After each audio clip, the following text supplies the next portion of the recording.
Did you know this podcast is powered by Acast? Acast is the home of podcasting. For creators looking for freedom to grow their listeners and make money too. And creative brands looking for smart ways to advertise. Podcasters and advertisers in the know Acast. It's time you did too. Visit acast.com to find out more. Acast, for the stories. Did you happen to not have a job, instead somehow supplement that by flipping retail sports cards and or Pokemon cards from Targets and Walmarts? Well, get a new job, you flip-flop wearing loser. Sorry. Flip-flop wearing loser. Stereotypes coming out there. Flip-flop, probably. Guess I can't wear my flip-flops this summer. My guess, flip-flop, athletic shorts, the high ankle socks, Nike, probably. Some hoodie. All while either also being a sneakerhead or having never played a sport in their life. Anyway. Bitter. I'm not bitter. It's just always the same person. Like the same type of people. You see them coming a mile away. Hey, this is the Gamers 2 podcast. Your weekly roundup of news and commentary related to the video game industry and anything else that might pique our interests. Which will include sports and Pokemon cards. This week. But otherwise, you know what else you could spend your money on? Video games. And new ones at that. I just finally clicked that games are going up to $70.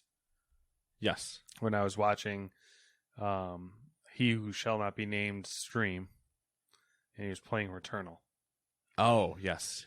He Who Shall Not Be Named. And so we'll reference somebody we like. Girlfriend Reviews brought it up on their review of Returnal. Yeah. And I just... He'll never find out. That's the best part about it. He'll never know because he never listens. It just it sunk in that Returnal is $70. Yeah. Yep. Which, yeah. It doesn't look great, and is it amazing? Sure. For people. I'm not one of those people for 70. And it's, if you don't... The show was 70, but... If you're not going to fully commit to the replayability of it, it's not even a 10-hour game, I think. That's what it seems like, yeah. Probably 7. 10 probably at the end. The high end, I guess. But yeah, if you're not going to commit to the replayability, then why? Yeah. Also, why would you buy a roguelike then? Exactly. And I guess some roguelikes are potentially more punishing, or there's more to do in them. And this seems to be... It seemed to be kind of lacking, I guess, in maybe not necessarily difficulty, but variety. Because almost every streamer I know or watched or people I talked to beat it in 2 days. Mm-hmm. They're like, okay, is that the ending, I guess? It's I hope there's more to that later at some point. Hey, we added in blah, blah, blah, but I guess it's the different endings, but... Yeah, but that doesn't... It's funny in Nier because the game's long because it's an RPG anyway. But I don't know. I have a very mixed feeling on different endings anyway in any style game. Mm-hmm. If there's different endings, but it's not a Telltale thing where it's we all kind of reach the same, Dragon Age. We all reach the same ending, but certain things change depending on how you talked to people or whatever. Yeah. It's is that the ending or is that not the ending? Same thing with where Hades, it was a little different where it's you need to be out at least 10 times to get the entire story. And it's okay, you at least told me the number. It's oh, well, there's a bunch of different endings. Well, I'm yeah, but are they all the same with just a different message? I don't, yeah. Yeah. I feel you. Well, anyway. Here's the other shit you could buy if you don't want to buy Returnal for $70. Starting with Hood, Outlaws, and Legends for PC. That actually came out. It's on the list. Interesting. For PC, PS5, Xbox Series X. Screw it. The PlayStations and the Xboxes. Well, based on my limited knowledge of not knowing that it was coming out, I'm going to assume that it's going to flop. All right. Also, Assassin's Creed Valhalla, Wrath of the Druids. More Assassin's Creed. Yeah, that's that DLC that you lambasted me for finishing the game so I could start playing this right when it came out.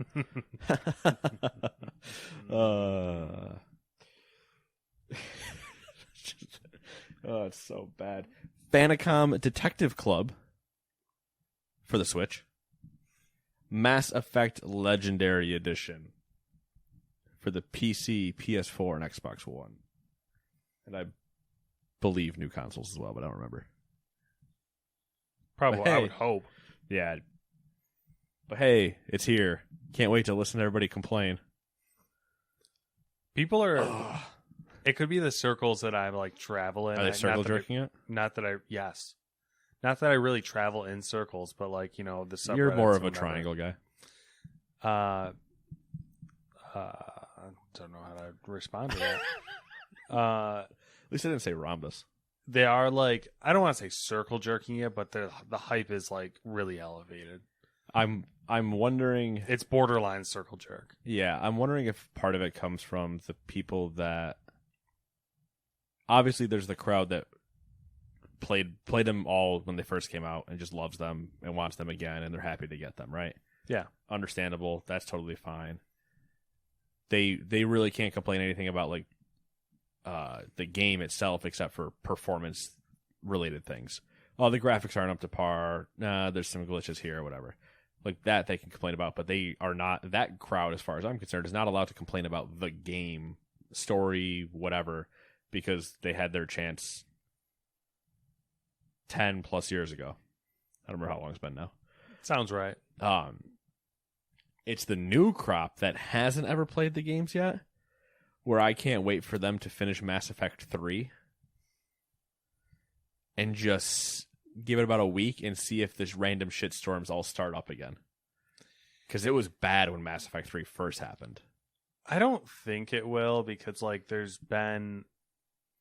it's become that like disappointing endings are more of a social norm now. You know what? Sadly, it's true. So I think people are acclimated to that idea, and they'll just be like, it's an ending, or they'll be like, yeah, it wasn't so bad. It is what it is. Yeah. All good things. Or it would be great because someone can easily get the clickbait thing of when they post and they say, the Mass Effect 3 ending was great. I don't understand what everybody was complaining about. And then that thread's just going to blow up with... That'd be even better. Yeah. Also, Quantum Replica for the PS4, Xbox One, and Switch. Subnautica made its way to the Switch. And Subnautica Below Zero for the PlayStation's, Xboxes, and the Switch. Decent amount of hype for that one as well. A lot of people love Subnautica.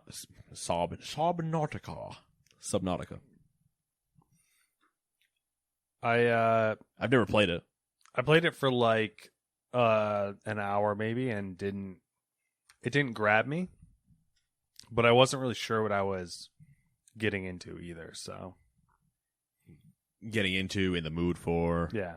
I've had that happen like twice this last week where I've loaded up something. I'm like, all right, not in the mood for this, and turned it right back off. Mm-hmm. Yeah. I get that a lot. Or like, I'm a moody gamer. I think I'm in the mood for something, boot it up, play it once, and I'm like, oh yeah, I remember. I know what this game is. I don't need to play it anymore. Hades. Yeah. I was watching a buddy play Hades, and I was like, oh yeah, that's right, man, this game's fun. I loaded it up, I played my one run, and I went, yep, that was fun. All right, I'm done. And just uninstall it again. You want odds or evens? I don't have a preference. Of course. Why would we? This whole podcast, there's no preferences except for when I get highly opinionated about something. Still a show we need to make at some point, but, you know, we're never going to. I don't know. I mean, evens? Okay, he said evens. Let it be known this is the first time in 200 and some odd episodes Matt made a choice.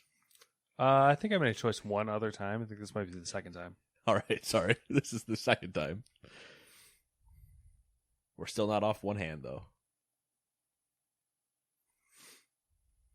Neither. Never mind. Bad joke. Bad joke. Too easy. Number one, Sony doesn't expect the PlayStation 5 supply situation to improve anytime soon. Their CFO told analysts, quote, "I don't think demand is calming down this year. And even if we secure a lot more devices and produce many more units of the PlayStation 5 next year, our supply wouldn't be able to catch up with demand," end quote. Nice double quote there in the beginning. He said the situation is likely to continue into 2022. So basically, Matt, get fucked. Yeah. Get fucked. I'm pretty sure they specifically put that in a different press release, though. What's that? Get fucked, Matt. Oh, yeah. I get that email personally. Yeah. Subject. You're screwed. Context. Ha ha ha. Signed. Sony. Yeah, I've tried a few times this week. Was not successful. So it is what it is. Just picture the email saying like, "Oh, you thought." Yeah. Now it's just every retailer. Every time you put something in their car, like, "We saw you had something in your car, but like, good joke. You're never seeing that ever in stock ever again." Well, joke's on them because that just means I'm literally not buying a game on PlayStation until you procure one. Yeah. Everything will just be on PC, or it just won't be on anything. It'll be a game or that it won't be played by you, which like games of the last 2 years won't be played by you. Boom, roasted, got him. First joke's in early because he actually proves me wrong later. Maybe. Well, I know you do at least a little bit. True. But yeah, I won't be truly salty until a PlayStation exclusive comes along that I really want to play. Yeah. Luckily, everything is getting delayed, so you've been fine. Yeah. Horizon and Gran Turismo, and they're like, "Don't worry about Gran Turismo. We're gonna move that." Horizon, we got you. Horizon will be the one that, if it does stay coming out. Well, yeah, Horizon, but also just PS5s in general, like even and Xbox Ones coming in, or Xbox Series coming into holiday are going to be a shit show. Yeah. It's I wish I could sign up and just be on a waiting list. It's just like, yeah, it'd be much easier if they just like, "Hey, we're just gonna put them on a waiting list and we'll get it taken care of when we can." Yep. And if they could give me, like, "Oh, you're on the waiting list. Your wait's we're probably going to be around like 3 months." I'd be like, "Cool." As long as I know when, roughly, I'd be. I'm okay not with sitting that. here guessing. Mm-hmm. All right, throwing darts at a dartboard you can't see. Yeah. Speaking of, if you can't get a PS5, then why not treat yourself to some PS5 controllers to hold you over? That sounds like a terrible coping mechanism. Yep.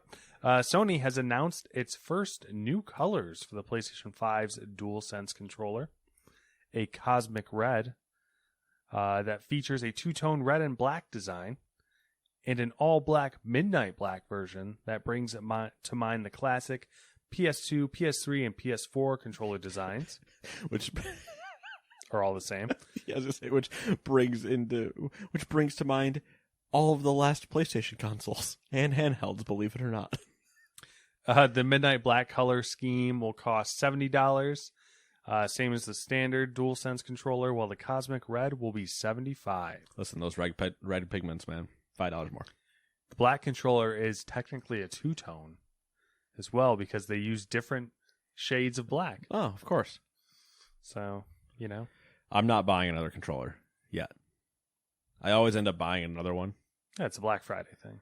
It's a Black Friday thing, but it's also mixed with, like, eventually I wear down like a thumbstick or something, and I don't feel like taking apart the controller to replace it because then I would just have no controller when I inevitably break it. Yep. A la my Joy-Con. Granted, that was because it took a swim in alcohol. The red one, I think, would be my preferred out of the two so far. I like the shade of red. It's a little different. Right. It's the dark metallic red that I would paint a car. Like, that's the Corvette red I want to see. And that I've done in many video games to my sports cars. But the black is just your standard fare. I mean, it looks. I like it. I'm mad they didn't do a black and white and like invert the buttons. But yeah, you know. I mean the black controller should have been the default controller that came with the the console shouldn't have been white. Yeah, but I'll take the white console because it's now tucked behind the TV, out of sight. Out of sight, out of mind. Literally in my room, in my setup down there, you can't see it, which is impressive considering the size. Yeah, it is heard, not seen, and even then, it's barely heard. For now. Yeah, I mean, the only time, because I remember you were talking about another person we know's PlayStation kind of getting loud sometimes. The only time I notice mine, and it's very rare that I even notice it anyway, is if I'm playing something off the disc. Yeah. But like when I'm playing the show, which I have downloaded, I don't notice anything. Yeah. But when it's kind of spin that disc around real fast, man, and read it, whew, you're at least going to hear it go, where is that sector? Weird it talks to you, but it does. Number 3. How about some upbeat news related to Sony? Maybe? Upload VR seems to have some of the specs and details related to the new PlayStation VR. It'll apparently include 4K resolution, eye tracking, and a vibration motor in the headset for haptic feedback. That's going to feel weird. According to Upload VR, the new headset should have a total resolution of 4000 by 2040, giving each eye 2000 by 2040 pixels. For comparison, the original PlayStation VR had a resolution of 960 by 1080 per eye. Sony had previously announced the PlayStation headset will still be wired using a single cable to connect to the PS5 system. It will be a USB-C cable, according to Upload VR. Look at us moving forward in the world. One cable, USB-C. Amazing. Upload VR has also has interesting information about how the PlayStation VR successor will fill its additional pixels. I would have assumed with the picture. Its sources say that the headset will track the user's eyes so it can do foveated rendering, where the image will only be fully sharp where you're looking and be blurrier in your peripheral vision. Upload VR also claims that the next-gen headset will use inside-out tracking, which inside-out tracking has been around. We've talked about that before, I believe. Yep. The foveated rendering is like all the new rage with VR headsets. It makes sense. Of what, we can still do a big picture, but we only want you to actually look at, what you're looking at is the main focus. Yeah, it allows you to utilize the systems resources a lot better. So yeah, don't worry about don't worry about rendering that. Yeah, focus here. We'll get to that in a minute when he turns his head. Don't worry about it. Yeah, I wonder if it's because it says it's eye tracking and it's where you're looking. If you just don't move your head at all and you're just darting your eyes around, is it real time just unblurring and rendering? Because that'd be sweet. I think that's the idea. That is the idea. Eye tracking, there's some PC related headsets that have implemented that, and I think there was something too about they're going to use special lenses, because that was always one of the things that the PlayStation VR had going for it, was it had really good lenses. I mean, they're almost prescription lenses in some degrees. So, although that's one more thing that they won't be able to build enough of, and yeah. Well, you'll be able to give it to everybody that already has the PlayStation 5, but unfortunately, I wonder how many they're making, how much they expect it to sell, type of thing. Keep those specs in mind, roughly, and when we get to the end, we talk about another VR headset and we look at its price. It'll be a nice, lovely conversation. All right. I haven't read ahead, so I am looking forward to it. Number 4. continuing on our Sony trend. We're a Sony podcast now. Have you guys heard of Game Pass? Microsoft's been surprisingly quiet. Listen, they tried Discord, it didn't work. Then they were like, we'll just we'll shut up again until we have to do our Bethesda thing. There it is. There was the Starfield rumors that were dripping out. Yeah, they keep dripping. Starfield got that drip. Drip. It's the blood dripping out of Frank. Yeah. Frank's just crying one single blood tear currently. PlayStation Studios head Herman Hulst told Wired that Sony currently has more than 25 PS5 games in development. Hulst said that half of those games are new intellectual properties. It'll be interesting to see how that relates to the earlier reports of how Sony was focusing on blockbusters and established IPs. I mean, that tracks, though. If we use the idea that half of 25, so for argument's sake, we'll go to 13. Because I don't think there's half a game in development. So we'll say 13. Well, you know there's half games in development. That's not the argument I'm making. We'll say 13. Well, 11 of them are The Last of Us, and then the other 2 are the new God of War movies, or the new God of War games. So, like, yeah, no shit. I don't know what the conversation is. 25 PS5 games are in development. Yeah, and probably half of them are The Last of Us getting remade and everything else. It would be funny, but not funny. If I'm not wrong.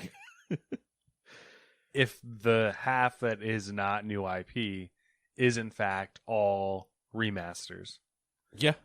Like The Last of Us, they'll do Resistance. It'll be a mix of the remasters and then like the remasters / sequels to those things, like the God of War sequel that we know is coming.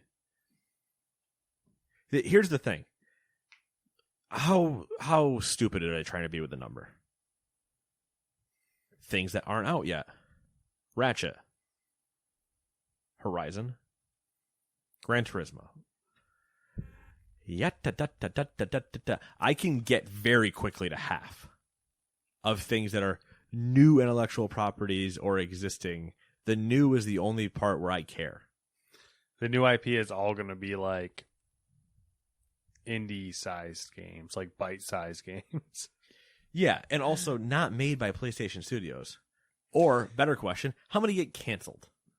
That was the other thing, and that's why I was rereading it, was I was trying to figure out how they worded it, if it was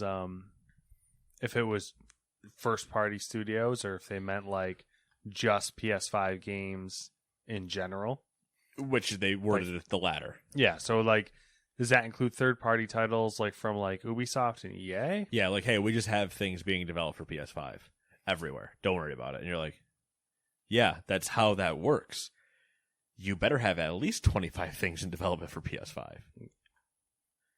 Because I'm pretty sure FIFA's coming. Are we counting that?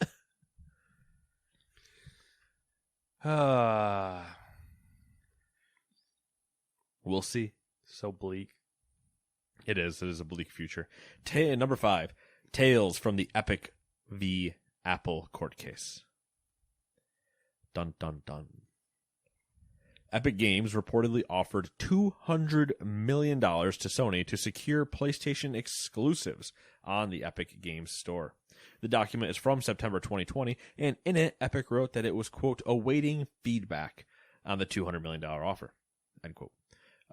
From the document, the phrasing is a little unclear and only states, quote, offer extended at 200 million MG plus. What? For 4 to 6 titles. What is MG plus? Do you explain that later? No. No, it's not really. I can't remember what it was, but it wasn't anything significant. Okay. Anyway, we extended an offer of $200 million for 4 to 6 titles. Apparently, Epic tried all the major console makers. Epic wrote that Microsoft's, quote, PC Game Pass leader is against what we're doing, end quote, and that they are effectively bidding against us for content. Epic also noted that head of Xbox Phil Spencer was occasionally meeting with Gabe Newell at Valve. As for Nintendo, Epic noted that convincing Nintendo would be a moonshot, as, quote, corporate history says this is a non-starter, end quote. Smartest thing I've ever heard Epic say. Yep. Like, we're just not even going to bother. It's literally not worth our time. Yep. I did cut out a little bit there, but they did offer Microsoft as well, but it wasn't. It never got to the level that of a money offer. They basically were like, "Would you be interested?" And Microsoft's like, "We got Game Pass and the store and everything else. Like, we can handle it ourselves." It's funny from we know they talked. Gabe Newell and Phil Spencer talked, and you're like, you just have a PI following them around? Like, what the fuck? They probably do. The corporate espionage that probably goes on, and like, oh my god, I would love to just be a fly on the wall for those meetings. All right, so listen, Gabe ordered a tuna fish sandwich. Phil ordered the soup. Now, we can only interpret between this that they mean to put Psychonauts 2 on Steam.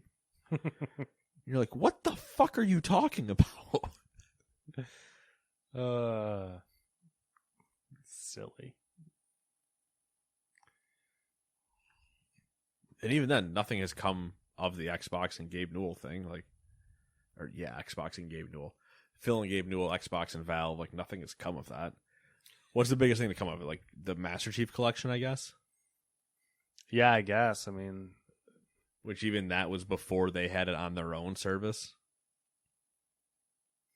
So, whatever. But, I don't know. It does, I mean, and the idea of Phil Spencer and Gabe Newell, like, in an office together chit-chatting is kind of weird to me.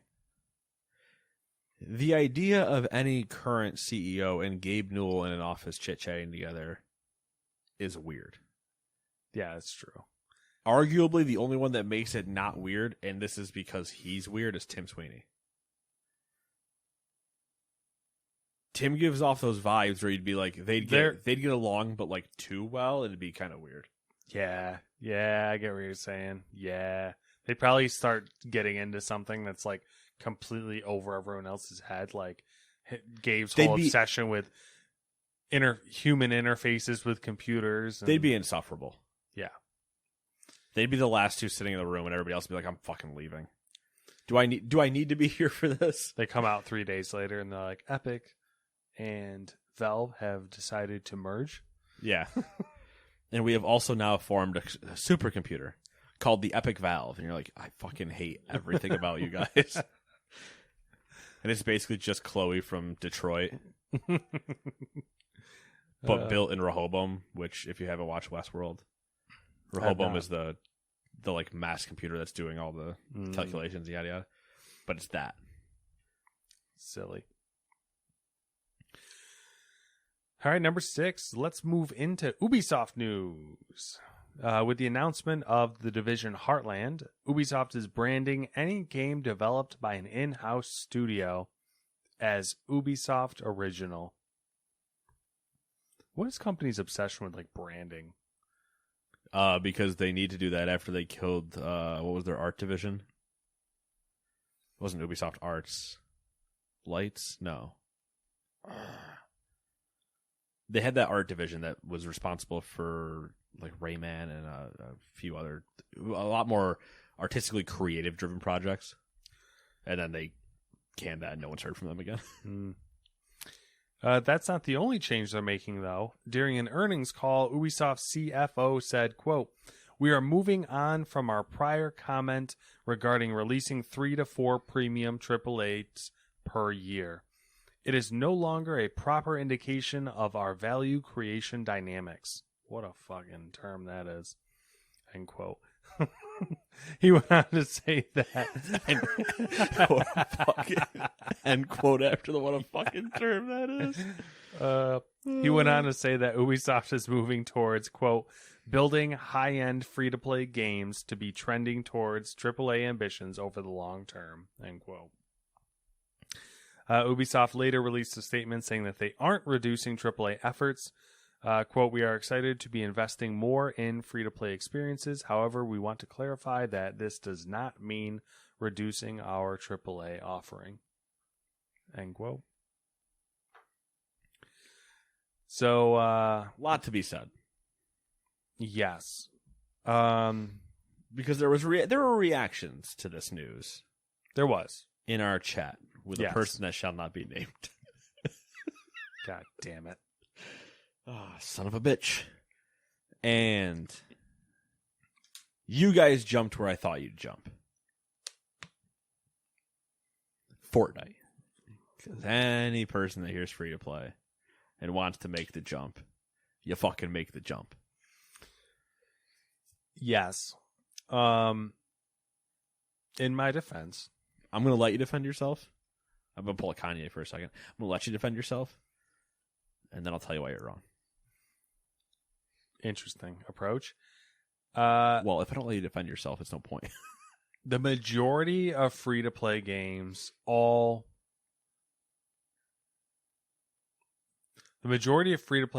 are all very, very similar. Yes. And Kind of. they are all shallow. Okay. Yep. That's my issue. All right. Is the cookie cutterness of it. And in the past couple years, Ubisoft hasn't been particularly innovative. Right.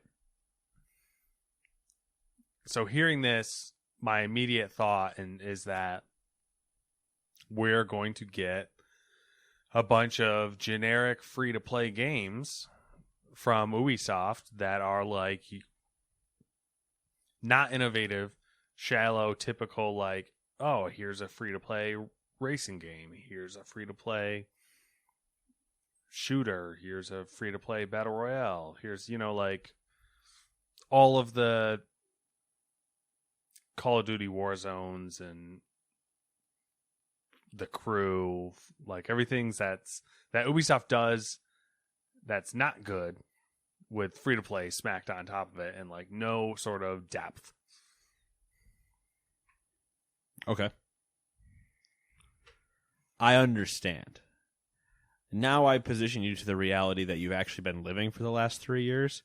With free to play? No, with Ubisoft. Yeah, with free to play. Yeah. Picture the Division 2, Assassin's Creed Valhalla, and Odyssey if you really wanted to, but Valhalla is the one I'm going to use for the example, as free-to-play games. We'll start with just those two.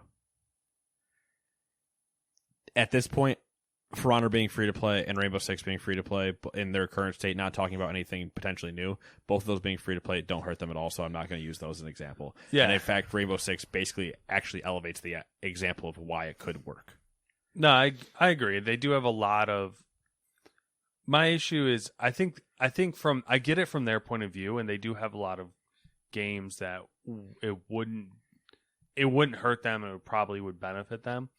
It's the games that, like Assassin's Creed Valhalla is one of the examples that would make sense for me, is where I don't know how they would do that free to play, but it would take away what little depth it has.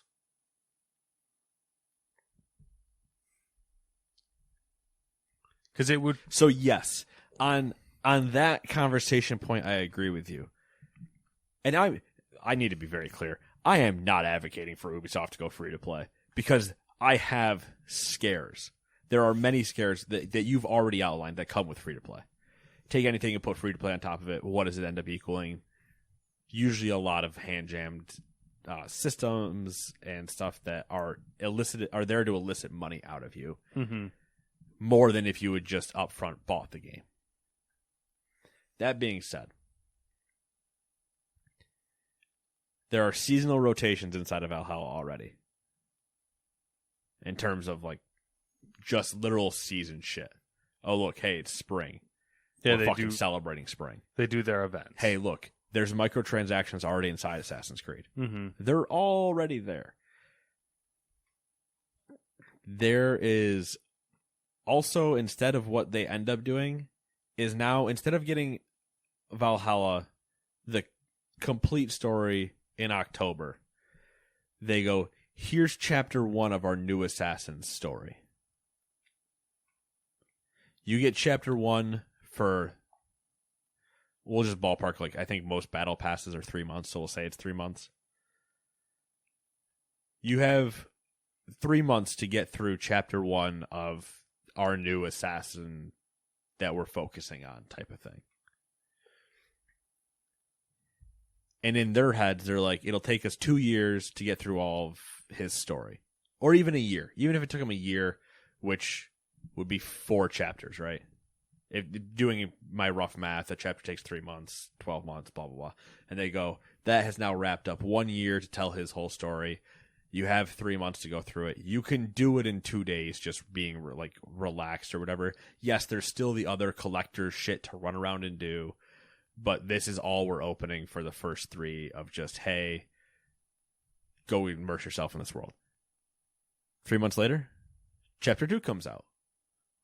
Here's all these things. Then chapter 3, then chapter 4. There's that story. Then they could go tell another one, type of thing. Not a huge fan of it, but it's how it would work.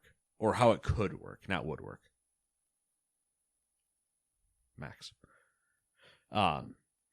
That's how that could work. It's the same exact formula for the Division. You get through the story, and this will be very telling. Whenever we see that new free-to-play Division game, we'll tell way more about how they see that going forward. But in a current mainline Division game, being 1 and 2, that's just how it would be. Be like, you can get to level 10 and you can get through this part of the story, but now we're going to leave you on like a cliffhanger type thing, and then now you need to you can run around and still rerun the missions that we have open to you, go get more gear, power yourself up to a certain number, but then, when we release chapter 2, to use the entire New York thing, like, hey, we introduced you to Aaron Keener, well, here's one of his little henchmen, he's your main bad guy in chapter 1, and then he's going to leave you with some line that explains, like, oh, wait, so who do we have to go deal with in chapter 2? And, it would just push like that. This is all pending they have good writing teams, which we know they don't. So there's that issue. Or not necessarily good writing teams, but good game direction. Yeah. See, if they did that route that you're explaining, like the chapters, I would be receptive to that. Like, I would be okay with that. Right, because it allows you to get in, experience it, and then leave. But I don't think, like, using the Division as an example, I don't think the Division makes, outside of like buying the game, buying the DLCs, the microtransactions, I suspect, probably don't make a ton of money in that. I don't think they do in Valhalla either. But so that's my issue comes in, is like, where do they get the profit then? Well, I think Assassin's Creed is harder to microtransaction than the Division. Yeah, which means, because the Division can fall into the Rainbow Six microtransaction category very quickly. The problem is, though, if there isn't that incentive for them to do it, they're just not going to do it. They'll just do the cookie cutter, what we think of as a free-to-play game now. Right. So now I'll position you for a few more things. They already have Hyperscape. They have a Battle Royale. Mm-hmm. I'm doing air quotes. They have a Battle Royale. Yeah, I suspect it's not doing well. Yeah, to be fair, it exists. But it's there. Like, it exists. Take that for what you will. The new Division game is the test for that universe.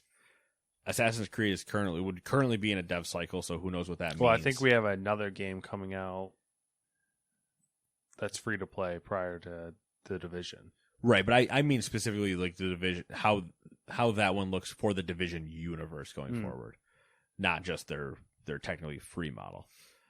There are 2 games that I went to hold up 2 and I held up a hand. So there are 2 games that I just took it as a regular talking gesture. Yeah, the old. So I also have been like doing a lot of like fucking Phantom shit lately. So orchestra, composer, weird thumb hand, and Anyway, means nothing to anybody because they can't see shit as I'm doing hand motions. The two game, there's the roller derby one that I don't remember the name of. Roller Champion. Yeah. Or Roller Champions are Very easy to be free to play. Yeah, I think that's one I was referring to. I assumed it was free to play. I don't know if it is. The other one is the one we never remember the name of. I want to say Riders Republic. That one. Exactly. Also, which I don't think is free to play. No, but would fit the model exactly. Mm-hmm. Hey, we don't care. Here's a battle pass, and within that battle pass, here's a bunch of cosmetics. Go deck yourself out. You know that's what they want to do with it anyway. It would it's too easy. It's too easy to see it. How do you not do it? Especially after you drop this message. Yeah, I mean, that would make sense. I'm just Rainbow concerned Six about the type of games that I like dying on the vine because they're not. You can't monetize them in a free-to-play way. Which is anything story-driven, essentially. I was going to say, so I'll say, after Assassin's Creed, what's the other Ubisoft game you're worried about? It's not necessarily anything specific. It's just they just will stop wanting to do those because they won't be able to monetize them. Yeah, but yeah, I could see it. I still hope it is in my idea, my vision of it, where it just becomes a slow drip that you can get in and get out, because I think that's part of the way that we were talking about trends, right? And the whole free-to-play thing, and then, okay, well, that means everything's going to be a massive multiplayer type of thing, and then we'll pivot back, and what was, I think his comment was 10 years or whatever, the pendulum will swing back, and we'll go into full single-player stories and stuff like that. I was like, I think the problem is developers and the people they're developing for, meaning the consumers, all have ADHD now. Mm-hmm. So the idea of, hey, I'm just going to hop into Assassin's Creed for the weekend. I'm going to get halfway through the first chapter next week, and I'll go through the rest of the chapter. Perfect. I'm done. I can go play. I can go hop into something else. I don't have to worry about, grinding out or anything else like that. I think the idea of those short bursts of in and out and know you're not missing something are like the actual future. Yeah. I think that's like sound perspective. The idea to hop into a Warzone game or a Fortnite game or an Apex game and be like, cool, played 2 of them. All right, I'll see you guys later. And not miss something, like there's all of that I think is not triggering, is showing up a lot more. Yeah. And I think it can be done. It's just how do you make money to keep doing it if you're just going to go full free to play? Yeah.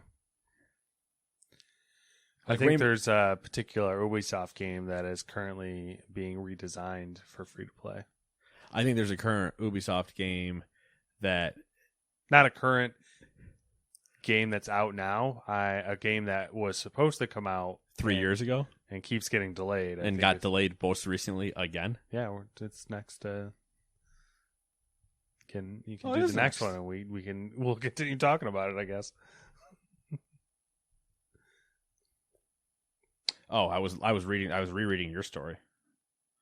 That's why I was getting so confused. I was like, what are you talking about? It's the same thing you just said.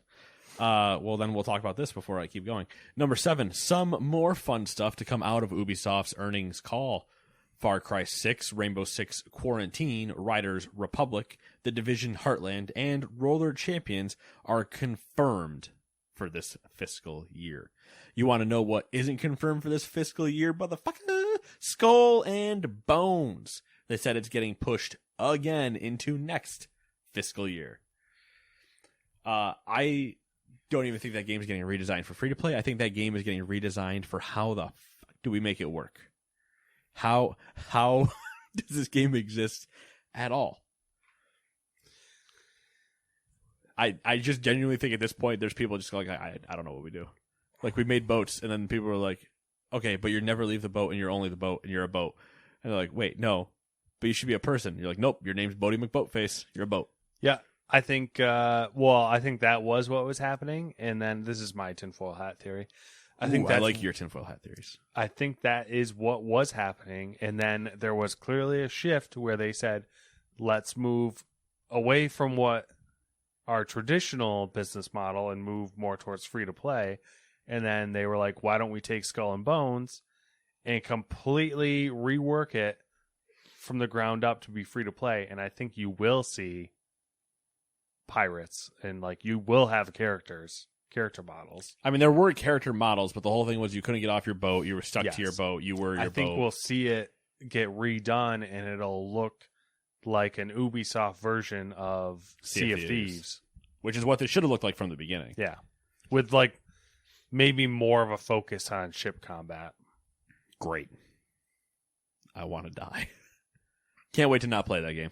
Yeah. It's my favorite game that I'm looking forward to not playing. And that's not a joke. It is my well, I guess it's technically a joke, but like it's not false.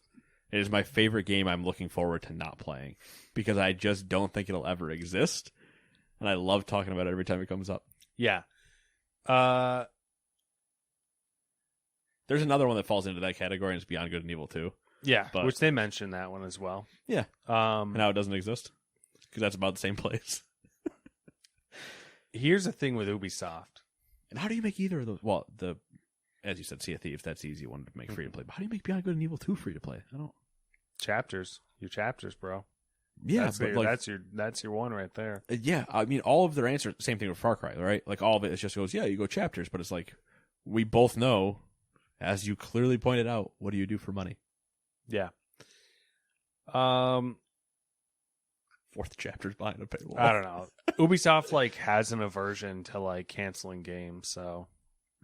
They do almost have the problem of, like, listen, we can't kill it yet. And you're like, holy shit, move on. And they're like, but there might be something. If they can't kill Skull and Bones, which is a new IP that no one knows it, like no one has any attachment to. It's got attachment, man. It has a show coming. That's the problem. That's the problem is that honestly, probably. Ubisoft refuses to cancel anything. They just are like, no, we got to get it out. So like there's money to be made. Yeah. Who else is doing a pirate game? What do you mean there's other ones already? I forgot about Quarantine. Not the one we're in, but Rainbow Six. Yeah, Rainbow Six, Quarantine. Far Cry 6, honestly, kind of surprised to be this fiscal year. Then again, this fiscal year means February next year, so... We've seen it, like, a few times. Not gameplay, but... No, but I mean, we saw the trailer when he got announced as the villain, and that was really it. And I mean, Far Cry is Far Cry, right? I'm going to go taking this war-torn country, copy, paste, here we go. All right, and writers need to do more work than the rest of us. Far Cry, it's kind of sad now. Like, well, maybe Rainbow Six up's there too, but like Far Cry, probably one of their more reliable franchises at this point. I think part of it, I don't know. It depends on where they were in development, because part of it could have been getting. I want to say the guy's name is Carlo Esposito, but I don't think that's his name. Yeah, I know who you're talking about. The villain is. Yeah, I don't know if that's his name. Getting him in Moff Gideon. Yeah, Moff Gideon, and he's been the bad guy in a lot of things, actually. Yeah, Breaking Bad. Yeah, there's something else too. Anyway, getting him, depending on where they were in production when they announced him as the villain and everything, because it was pretty quick. Like, they were just running things off, and they're like, oh, by the way, Far Cry 6, he's the villain. And you're like, okay, sure, yeah, yeah, we agree. But like, where were they in the production to get him in to do all his lines and potential restrictions and all that stuff? Like, if he had already recorded everything, then whatever, who cares? It doesn't matter. But if he still had recording this stuff to do when all this hit, it's like, how much did that potentially set you back to still be in this fiscal year? But then again, Far Cry is a solid February game. It is almost the perfect February game. We'll see. Rainbow Six needs to be a holiday. Riders Republic can be out literally whenever the hell they want. Probably a solid August game. Yeah. If I'm just like throwing darts at a wall right now of when I release these things, I release Riders Republic in August, Division Heartland in September, Roller Champions in November, and Rainbow Six in October, and Far Cry comes out in February to March. That's a lot of shit that needs to come out in this short amount of time.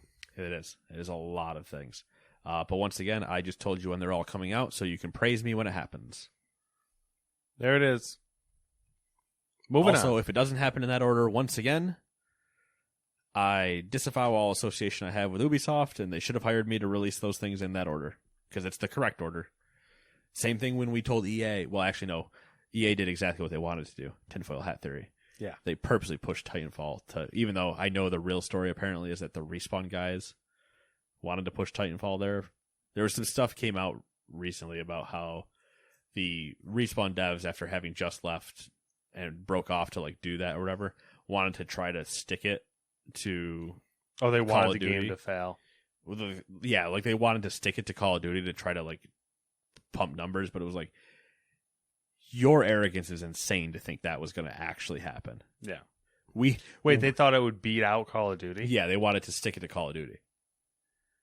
I don't think necessarily beat out, but they wanted to hurt them, was the rumor. And I was like, I can't believe that for a second. That you would be so complete, naive. Hubris. Because, like, you'd be better off launching it. It's your second one, too. Your first one, granted, was an Xbox exclusive, but didn't sell bangers then. And yeah, what's Call of Duty's numbers each year? Oh, top 2 games sold? Yeah, the only thing that could possibly put a dent in Call of Duty's numbers is if you drop like GTA whatever or a Rockstar game like right on top of it. Yeah, something that's been building. And everyone would just say, fuck it, I'll get them both. Yeah. You'd be like, cool, I beat the story, wait for friends to hop online and play some Call of Duty. Yeah. But yeah, no, it's silly to hear that when you're like, no, EA clearly dropped Titanfall 2 to drop Respawn's price to buy them. Yeah. And then make Apex, even though they told them not to do it. And Star Wars games. Number 8. Star Wars game. THQ Nordic. The homies. Announced the acquisition of 3 more developers. Joining the publisher are Keiko, Appeal Studios, and Massive Mini Team. Keiko has partnered with THQ Nordic on a host of its remastered re-releases, including Kingdoms of Amalur, Re-Reckoning, Red Faction Guerrilla Remastered, and Darksiders. The best part is that's how that's written, but anybody else is going to think you had a stroke. Yeah. And Darksiders War Mastered Edition.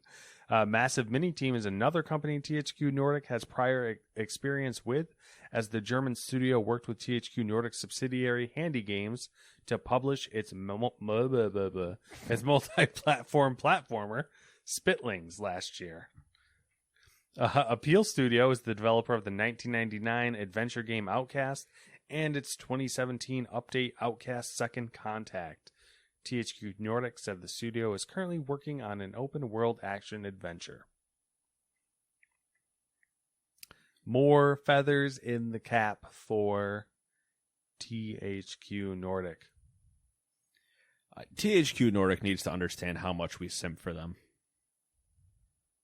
That's a weird sentence for me to say in this context, but holy shit, do I love it. I enjoy it. Every week, it's just like, yo, so we were dead. And then we came I think back. this is some sort of like, I don't know, like maybe like money laundering or some sort of racket. Because like, I'll be honest with you, 90% of the time when they buy something, I've never heard of it before. No, but that's the best part is it's the whole THQ Nordic thing, right? Oh, look, they're dead. They went bankrupt, yada, yada. Then we're doing a podcast, and all of a sudden we're like, THQ Nordic's a thing again? Yeah. And it's like, oh, yeah, they bought everything. They bought all the naming rights and yada, yada, but it's being held up by the other people now. Oh, they have 103 games on the way. I'm sorry, what? Oh, and we just buy anyone we see. And I'm like, yeah. I don't understand. I like the story from, I think it was like 3 weeks ago or a month ago that was like, oh, they have $1 billion for acquisitions. Yeah. Like, don't worry. We got it. And you're like, I got what? I wasn't worried about anything. You're like, and we bought that too. And you're like, but what? I absolutely love it. Psychos. This is going to become a Game Pass and THQ Nordic podcast if it isn't already. Damn it. I'll switch our logo next week to just being the THQ Nordic logo until they sue me. They'll just buy you. Like, you know what? Honestly, we're not even going to try to take your money. We're just going to give you money because we're kind of over it at this point. Number 9. A group of former Epic Games and Blizzard Entertainment developers announced the formation of their new studio, Lightforge Games. The studio is working on a cross-platform game with social elements, with CEO Matt Shimbari saying the intent is, quote, to combine elements from Minecraft or Roblox with tabletop RPGs to form a new way to play role-playing games, end quote. I don't know what that means. I was literally thinking the exact same thing. I, first off, don't know Roblox at all. No. Other than it's the joke. Other than the joke of a multi-million-dollar game that it's, when it goes public, makes shit tons of money. Yep. And a thing among the youth of a day. Wait a second. All right, so Sure. I'll wait. if you're combining elements from Minecraft, we'll ignore Roblox.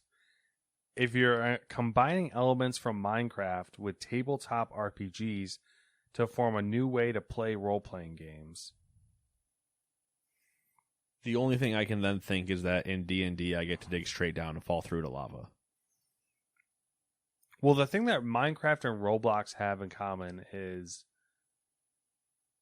the multiplayer social aspect, right? Sure. And building. And destroying.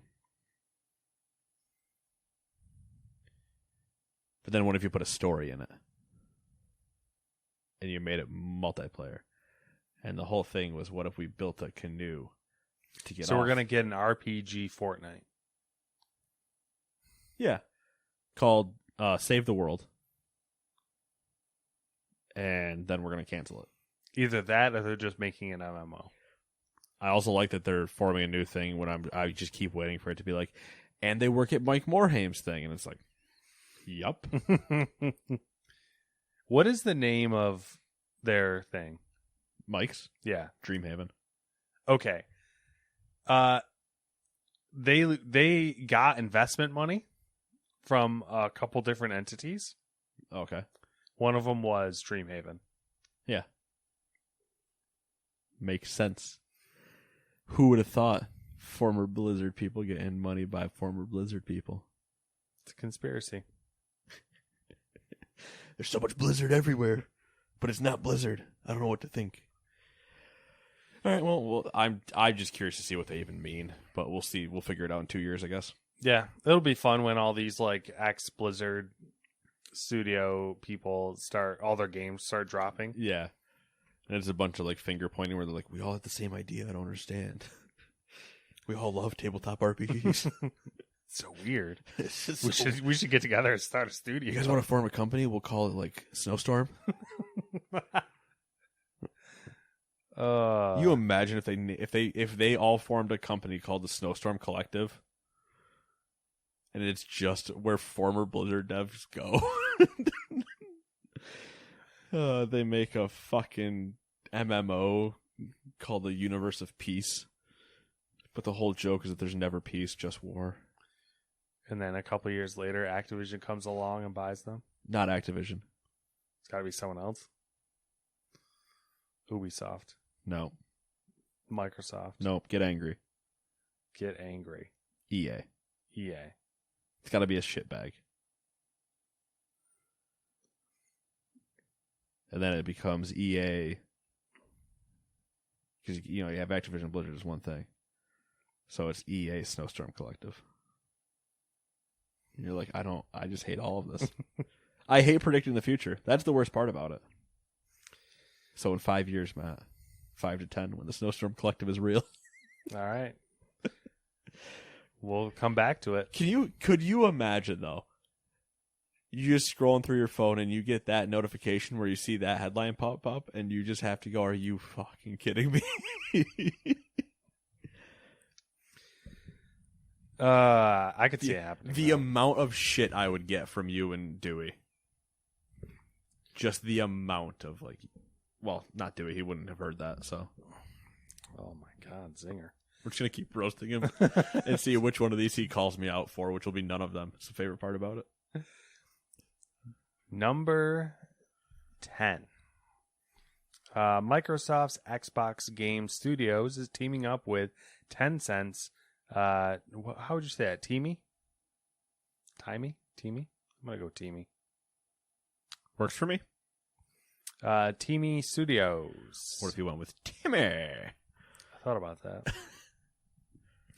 Developer of the mobile games Call of Duty Mobile and Honor of Kings. Don't know the second one. According to a Google translated version of the announcement from Teamy, the two companies have formed a strategic partnership to create game content, but it's unclear exactly what that might mean or when we might be able to play anything resulting from their cooperation. So people that can't see the doc, obviously, I love when you put quotes in and don't use them. No, you don't need to say them because in the context of this, you don't need to say them. Yeah, you don't need to know. But the fact that strategic partnership and game content in that sentence are in quotes are just like chef's kiss. Yeah. The two companies have formed a strategic partnership to create game content. It's like, why not just say that you guys are hanging out together, sharing ideas? Halo Mobile? Oh, question mark? Or Gears of War Mobile. Is there a Gears of War mobile game already? It'd be the easier one to make mobile because you would just do a tactic-based one, which they already have Gears Tactics, so you just port that to mobile. I could see that 100% happening. If that does already exist, well, then that's why I could see it happening.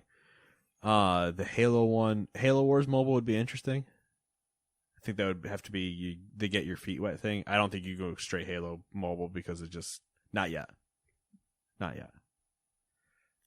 You don't want to yank people off of Master Chief Collection, and the only way you'd or Halo Infinite. Yeah, or the Halo Infinite thing would be if you could, because you can Game Pass, xCloud, Master Chief Collection, you can kind of already play on your phone. But if they did say like, oh, well, you wanted to still be able to do this, like, okay, we'll find a way to get Master Chief Collection on your phone, but that would be insane. That'd be actually just insane to be playing with, and then it was crossplay. Like that would be, that's pipe dream and a half, and no way that can happen. But Halo Wars and Gears of War Tactics on the phone would be very interesting as well, because that's easily battle passable,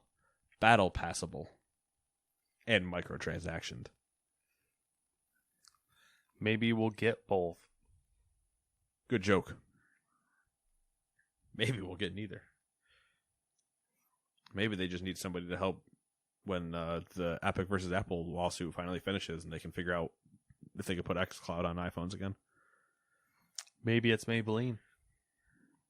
Maybe she was born with it. Random. What? That's the beginning of the Maybelline thing, isn't it? I know. I'm saying, like, we just in went general. we just went in the wrong order. Fucking segues to Sega. Sega. Man, can you imagine being that old and knowing that reference? Wow. Fucking got him. Sega plans to revive more of their classic franchises as well as create a new AAA super game that will sell worldwide and can be spun off into different forms of media. On the classic front, Sega specifically mentions Crazy Taxi, Jet Set Radio, Space Channel 5, Rez, Panzer Dragoon, Knights, Shinobi, Virtual Fighter, Altered Beast, House of the Dead, Streets of Rage, and Souls Hackers as franchises they'd be interested in reviving. Where is Echo the Dolphin? That's a good point. Where is Echo the Dolphin? I'm in for about 5 of those. I'm in for 2 specifically. Oh, wait, hold on. Let me reread. Maybe 3. 2 for sure, 5 kind of. My 2 are Crazy Taxi. Yes. And House of the Dead. Yes. So We're on the same page. Yeah. Crazy Taxi, but I need a House of the Dead arcade cabinet if you do it. Yes. The same way that Gungeon got its arcade cabinet. Oh yeah. I need a House of the Dead arcade cabinet. I'll spend $5,000 and put it in this room. I feel like this is Sega being like, we want more money. Let's throw shit at the wall and see what sticks. The other ones are Panzer Dragoon, Jet Set Radio, and Streets of Rage. Virtual Fighter's good too, but like, yeah, the two that were clearly like, I want House of the Dead and Crazy Taxi.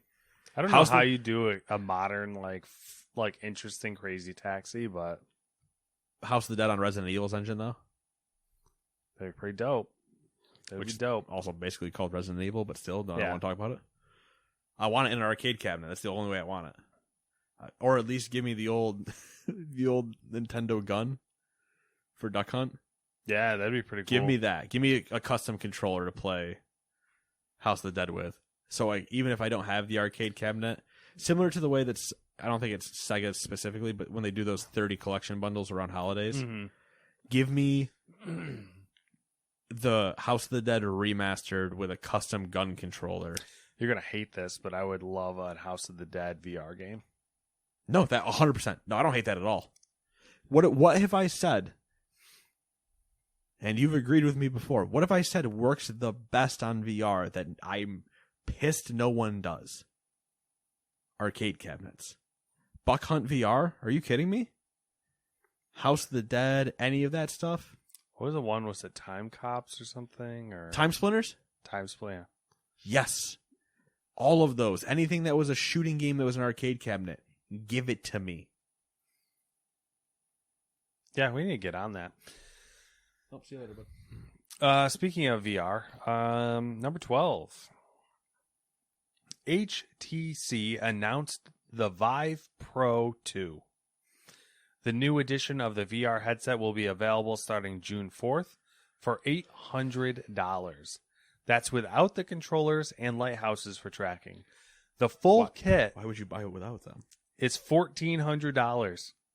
And that includes Valve's base stations and HTC's old garbage controllers. Not that there's no new ones?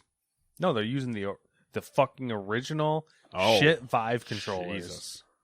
Those things are, you know what? They're controllers. Yeah.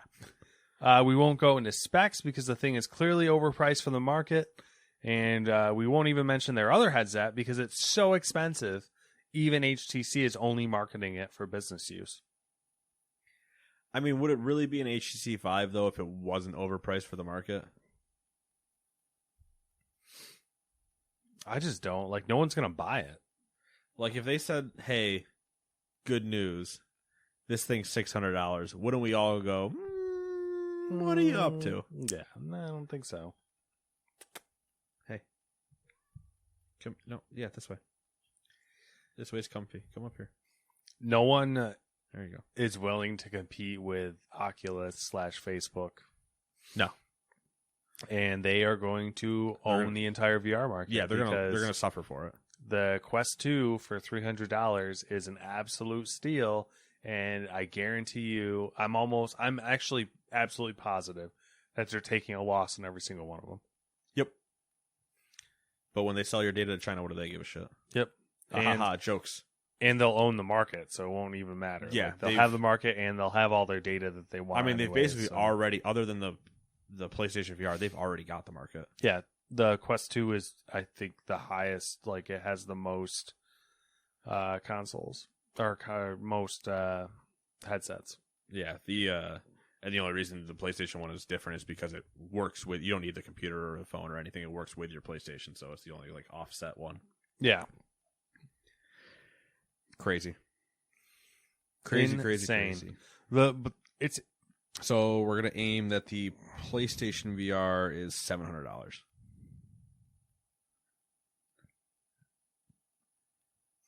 Or do we think it's cheaper than the console? I think we had this conversation, I think, with the original PlayStation VR when it was going to come out, and I feel like Fucking yawning bastard, you're getting me. I know, right? I feel like How dare we record so late? it would have to be like $500, Yeah. which would they be taking a loss on it based on if the specs are real, then Yep. they'll be taking a loss on them. Well, I mean, following the whole, Xbox has never made a dollar on consoles or whatever. It would be like, oh, yep, right in the market. Yeah. Money's in software. Yeah.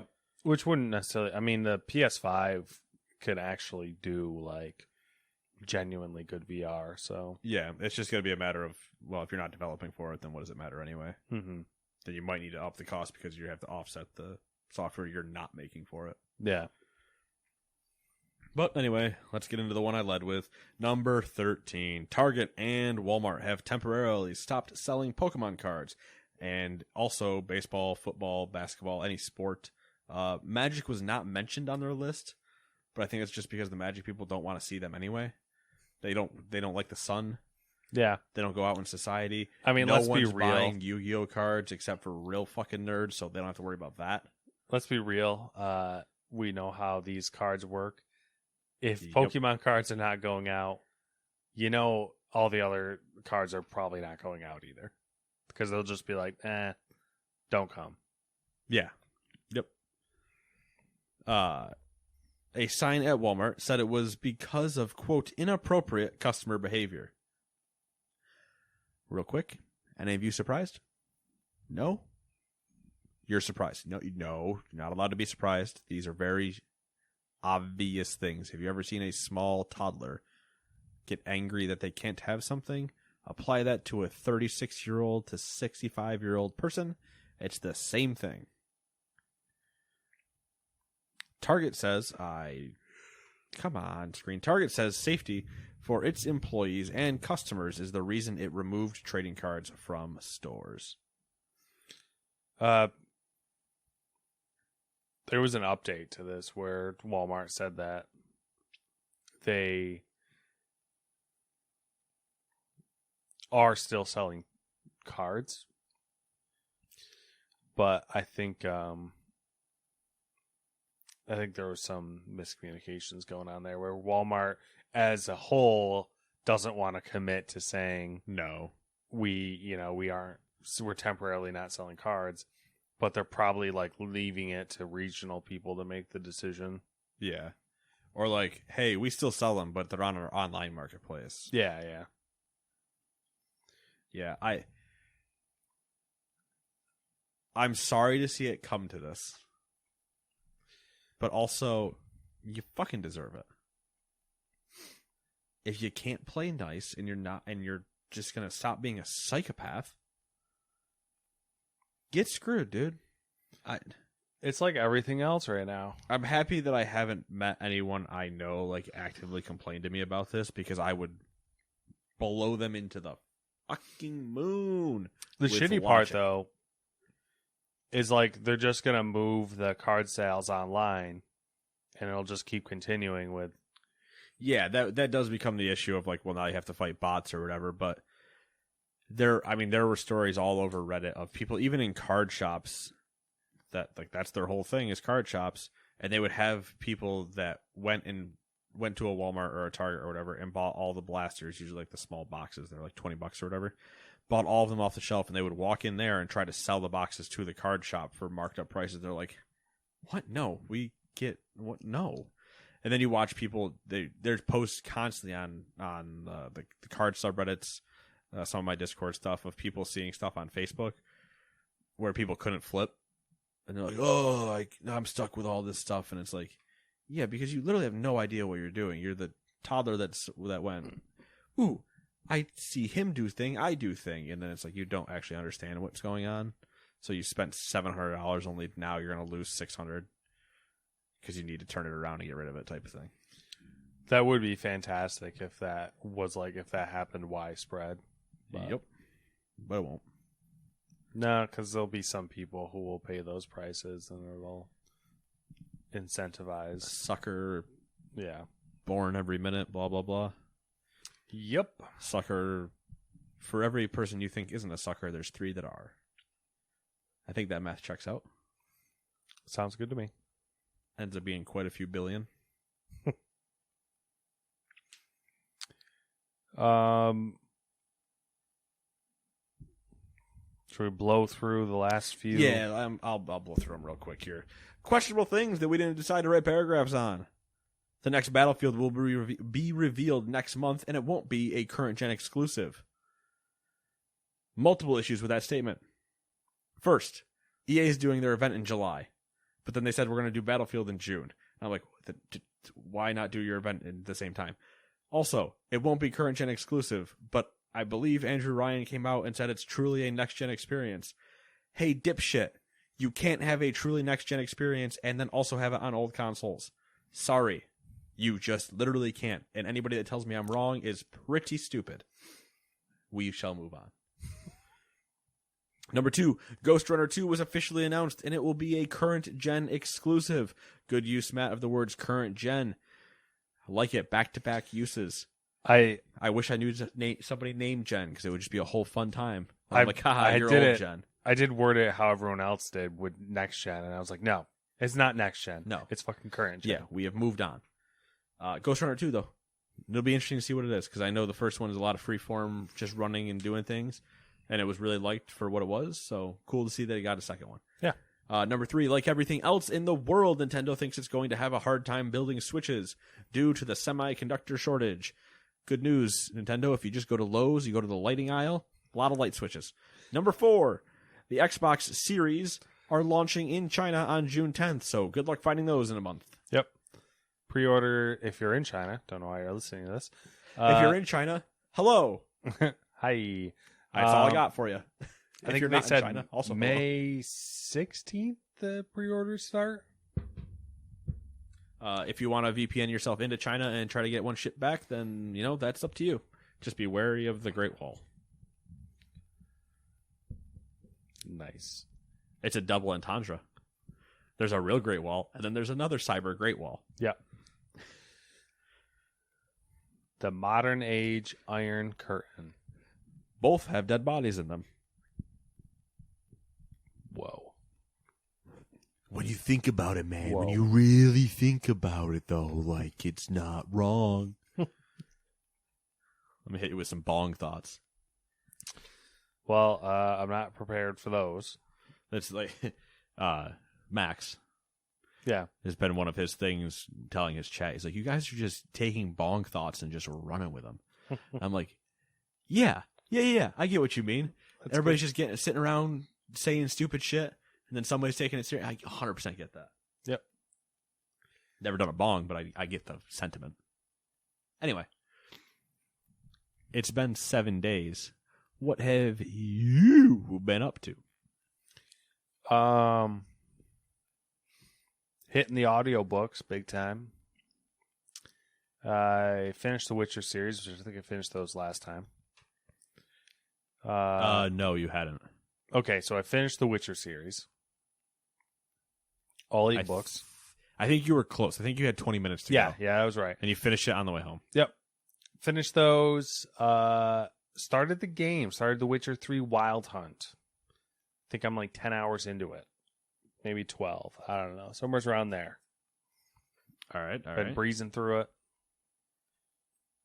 Yay, nay? Yeah, it's good. How are we feeling? I mean, the only Baron? thing... What's that? Baron? Baron? Have you met the Baron? Not yet. 10, 12 hours in, you haven't met the Baron? No. No, bro. Actually, you know what? No, for you, that... Okay, so here's my issue. It tracks. For you, it tracks. I'm trying to be quick about the game. Clearly, you disagree. But I've done a few things. To be fair, you're trying to be your version of quick about the game. I did a few things to speed things up. Playing on the story difficulty, easiest difficulty. Installed some mods. One of the mods being it shows me... I don't know how the map works on the normal game, the vanilla game. But I installed a mod that shows me all the icon locations. So when I go to a board, like the board where you pick shit up,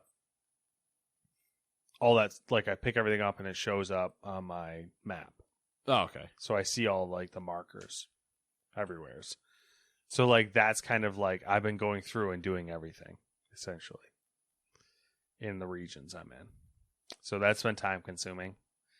I don't know how long I'm going to keep that up because there's just so much shit that like I'll just never finish the game. So it's going well. I'm going to start probably Mass Effect this weekend, and we'll see how that goes. I listened to a book called The Bomber Mafia, which is about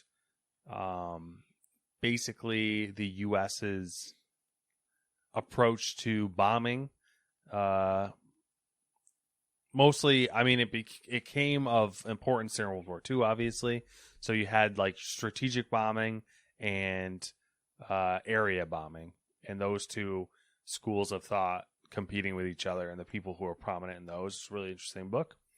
Finished that, and then I started a biography on Julius Caesar, which is intense, reads like a textbook, but it's cool. That's where I'm at in life right now. Doing it big. Doing it big. A lot of content. Yep. A lot of listening. Playing some games, and that's about it. What are you up to? The huge would be the answer. MLB, WoW. Been playing Spider-Man. Spider-Man, which one? The new one. Miles Morales. Okay. Been having a fun, just beat him up, go around, do some stuff. I feel like I'm at least halfway through. Okay. Usually it's like I open up the PlayStation, it's like, MLB needs to update. And I'm like, all right, whatever, I'll just switch over and play some Spider-Man. And then I play more Spider-Man than I intended. I'm just sitting there still playing Spider-Man. I'm like, all right, I'm just going to beat some guys up, whatever. Cool, web swinging's fun. So I'm enjoying the game. It's pretty fun. They always remind me of like the Infamous games. Yeah, I can see that. I mean, same people, so I can see why. Isn't it? I'm pretty sure it is, isn't it? I don't know. No, hold on. It's the same people that made Sunset Overdrive, but that would make a lot of sense. Hold on. Insomniac? Yeah. Yeah, so it is the same people. Yeah, because wasn't it they made Infamous and they left, they went and made Sunset Overdrive, but then they came back and they made Spider-Man, I believe. Yeah. Okay, yeah. Yep, makes sense. I believe that's the order of their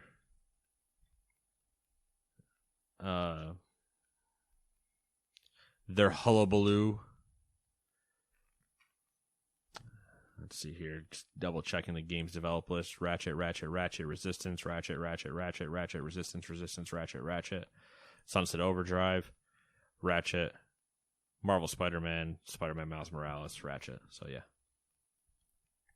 So they didn't make Infamous? Nope. So who made Infamous then?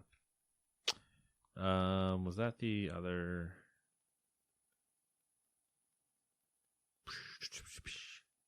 Don't mind us. Gotta get to the bottom of this. Sucker Punch. Sucker Punch. That's the one for Infamous. Got us. Okay. We were close. Both have history. Yeah. Anyway. So I've been playing that. It's been fun. I opened up Out of the Park Baseball. Okay. 3 times this week. Okay. I'm in the off season. And I have 7 rosters to manage. And every time I look at it, I'm just like, I'm not ready. Yeah, that's like a lot. Just a lot. Yeah. I have the Major League, let's see here. Major League, AAA, AA, A+, or is it A, 2 Gulf Coast leagues, the DSL, and then the International Complex. Maybe it's 9?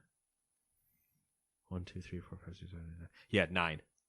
9 different rosters, and I'm at the off-season point where free agency is now open, and I'm trying to figure out what is my roster going forward, like into next year, and then I And I could just have the AI do all of this, but what's the point? I don't want to. And if they do it wrong, and it's a whole thing, it's like, I just don't want to. I don't want to deal with that. I want to do it, but I need to sit there and I need to plan out my major league roster and go, yes, that is my major league roster going forward. Minus I need to maybe make some moves to get some better players or whatever, and then these are going to be my minor leagues. Okay, you clearly are on AAA, but you suck and are never going to see the majors, so I just need to demote you or release you type of thing and move other people up so I don't hamper their production and yada, yada, yada. So it's just like a whole thing. Yeah, And I've opened it, I've looked at it, and every time I'm just like, I'm not ready. I'm not ready. It's the most... I almost debated streaming it the other day of me doing it just so I would potentially force myself to at least make a decision. Mm-hmm. But the stream would have just been titled the most indecisive general manager of all time, and I would have just sat there for 6 hours with the screen just open and be like, but can I move this one person? I don't know. And it's just like, no, can't do that. People probably would have loved it. I don't think anybody would have watched. People would have been me and myself. We know how that goes, Matt. We know how that goes. Okay. That being said, I need to find the correct name of this.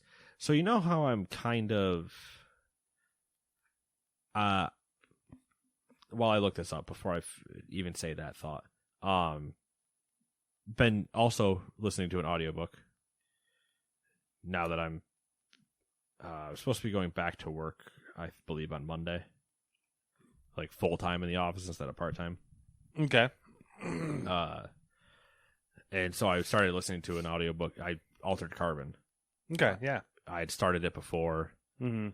but I didn't make it 5 minutes in, and then I can't remember if it was just that I don't remember if I made it 5 minutes in and the pandemic hit, so I wasn't driving anywhere anymore, so I wasn't listening to audiobooks. And then I said, screw it, I'm not even going to listen to it while I drive. I'm just going to have my headphones in at work, because there's none of my people there. No one's calling me. So I just listened to 4 hours of the audiobook at work on a Wednesday, and I'm like, all right, cool. It's 17 hours long, so it's going to be a bit. Mm-hmm. But so far, so good.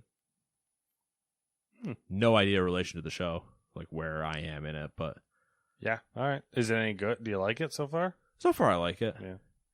There's still like a lot of explaining that needs to go on. Like I've started to understand some of the, not necessarily even the characters, but like the world. Mm-hmm. Like I've understood some of it, but then I'm still just like, wait. You know what? Screw it. Just tell me. You'll tell me eventually. If I need to worry about it, you'll tell me. Yeah. And then I'm still reading through Snowden. Okay. It's an easy read. It's just it's reading. It's actually reading it, not listening to it. It's not as easy as an audiobook. Yeah, because usually if I get in bed, it's like I'm gonna look at my phone for about 5 minutes, and then I'm just gonna pass out. Yeah. I don't do I'm gonna go to bed. Yeah. Where I go to bed and then 30 minutes later, if that happens, it's never on purpose. It's I went to bed and now it's an hour and a half later and I'm just sitting here tossing and turning and I want to die. I've completely forgot to look up what I was looking up.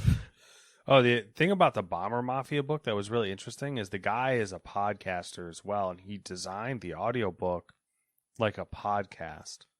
So it has like clear breakpoints in it, or it has sound effects like that add to the experience, and then like when he's talking about like specific people, he'll cut in their actual like audio.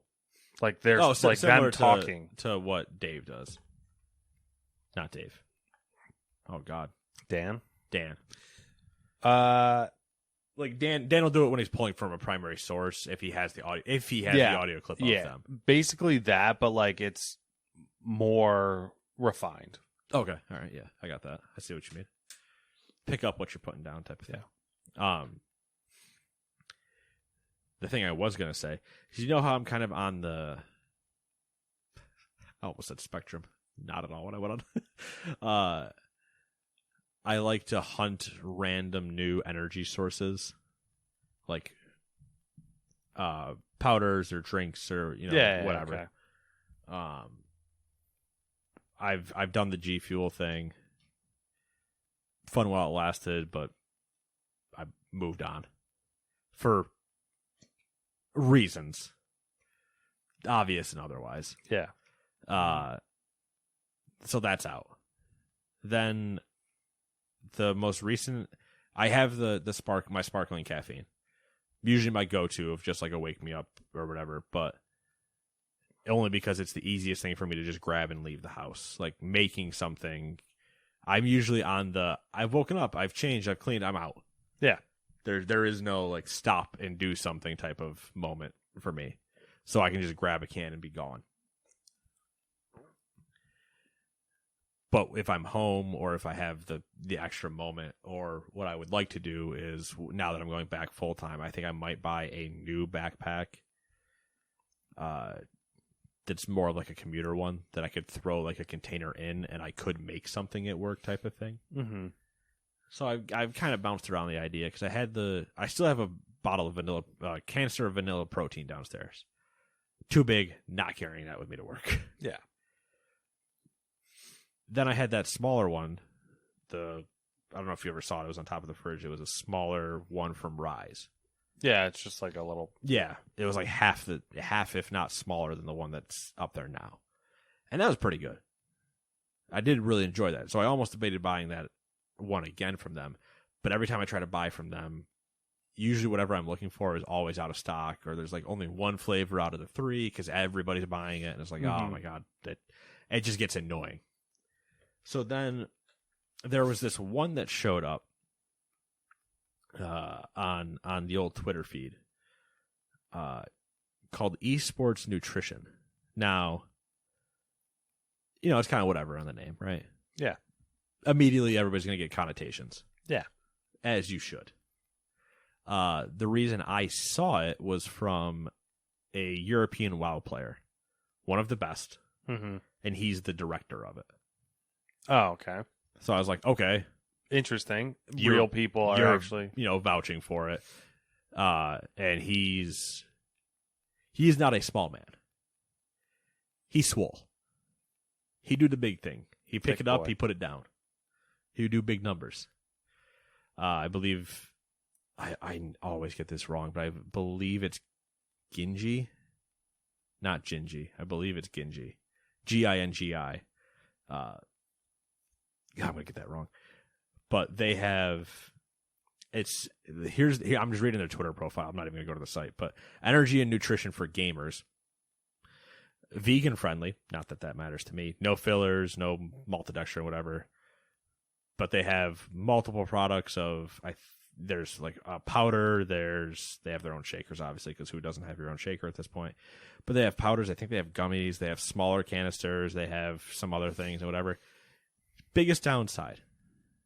Currently don't ship to the U.S. Oh, that's interesting. And I was just like, son of a bitch. I want to try Esports Nutrition, but they don't ship to the U.S. Because I'll try anything once. Well, yeah. And if I like it, I'll go back. So when I saw this pop up and I was like, and I know the player, I was like, you're not, like, technically, yes, it's a sponsor, right? But like, you own it. So, all right, let's see. So I was curious, but then it doesn't come to the U.S., so now I'm sad. That's crazy. I guess it's the entitlement, but usually they say eventually they're planning it, but obviously, I'm sure they will. And obviously, if you're a European-based player, it makes sense you'd have it in Europe first. Mm-hmm.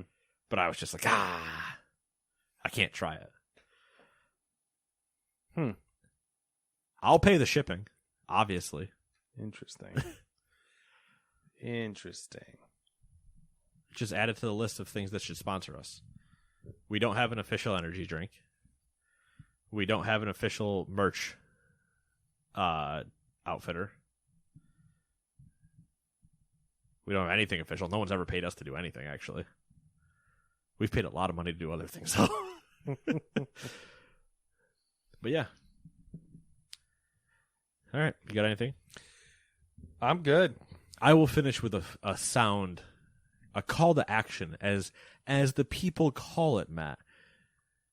Both in YouTube and other things, they want you usually have a call to action somewhere in your thing, right? Usually it's the old, make sure you click subscribe, hit that notification bell, ding, ding, ding, woo, buzzers, and there's sound effects and everything. Our call to action is usually me just saying an offhanded thing of, go to Twitter, find the Twitter account, because I never remember what the name of it is, even though I made it, and tweet something at it. No one does that. So what I'm going to do instead is I'm going to list everything again that I haven't done in a few months.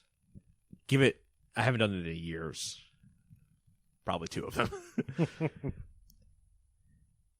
It was to interact or say something to the Twitter account at gamers_2. Leave a review. iTunes, Spotify, literally wherever you're listening to this. You can leave a review there. I will find it, I'm sure. If I don't find it, screenshot it and send it to the Gamers2 Twitter account. I will guaranteed see it then. We have 1 review on iTunes, 5 stars, from a guy in Sweden. I think I talked about this before. Yep. Says we're hysterical. If you're still listening, Swedish man from 2019, appreciate you. Swedish person. You might have been a woman. I wasn't positive. But good on you. And then, in every description that we always do, there's a thing that says questions/comments.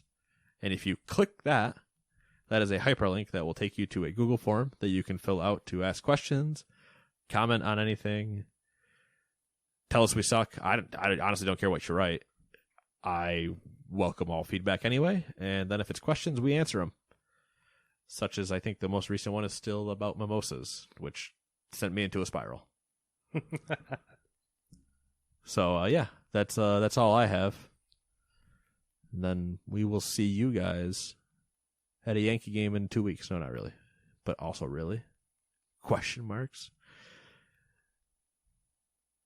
Have a good night. See you later. Bye-bye. This is what renting furniture with Feather looks like. Pieces that fit your style and your space, and cost less than your monthly phone bill. Oh, and did we mention delivery and assembly included? Feather. Start renting at livefeather.com.